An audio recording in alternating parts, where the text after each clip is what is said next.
Méditation du 10 août. Qui est la plus belle du royaume? Léa avait le regard terne, tandis que Rachel était bien faite et ravissante. Genèse 29, le verset 17 dans la version Bible en français courant. Ce verset ne vous paraît-il pas cruel? Était-il nécessaire de mettre en évidence le fait que Rachel était belle et pas Léa? Même si nous ne voulons pas l'admettre, Dieu n'a pas fait toutes les femmes aussi belles les unes que les autres.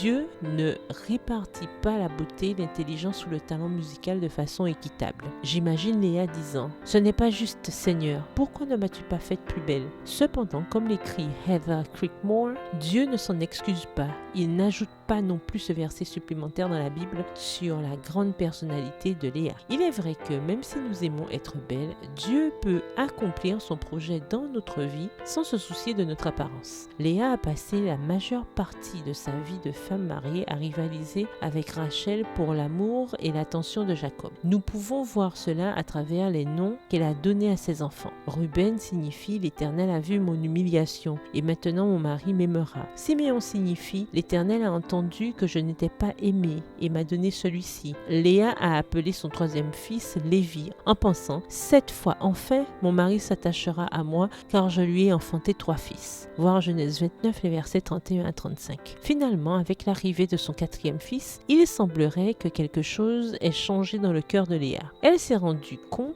qu'accomplir le projet de Dieu pour sa vie était plus important que son apparence et moins frustrant que d'essayer d'obtenir l'attention d'un homme. Elle a appelé son 4e fils Judas en disant « Cette fois je célébrerai l'Éternel ». Et c'est justement Judas qui a fait partie de la généalogie du Messie. Est-il possible que quelques-uns reçoivent une grande beauté physique en tant que plan de Dieu pour leur vie et pas d'autres, et que cela n'a pas réellement d'importance? Se demande Heather. Peut-être Dieu ne s'excusera-t-il pas auprès de nous pour ne pas avoir fait Léa aussi belle que Rachel, parce que la manière dont on la voit importe peu. Il sait comment il l'utilisera pour atteindre ses objectifs et c'est cela, seulement cela, qui lui apportera une grande satisfaction. La sorcière du conte de Blanche-Neige ne supportait pas l'existence d'une femme plus belle qu'elle. Sa jalousie l'aveuglait sur les occasions et les talents qu'elle avait. L'histoire aurait été différente si elle avait accepté de ne pas avoir besoin d'être la plus belle pour accomplir son objectif. Prière, Seigneur,